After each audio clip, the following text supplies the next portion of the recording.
Hello, everybody. My name is Miguel Joey Aviles, and I am Hispanic Workforce Strategist. I am so excited about being with you next week at the SHRM Talent Management Conference in beautiful San Diego, California.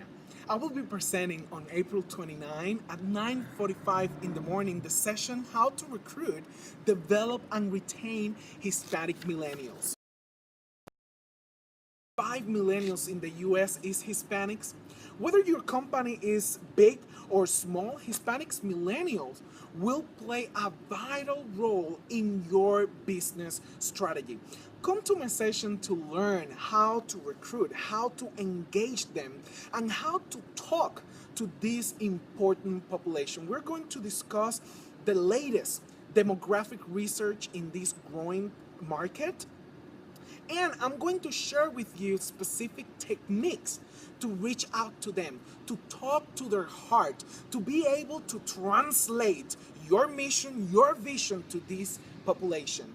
And I'm going to even share some myths and facts about this group and what works and what doesn't when trying to recruit them.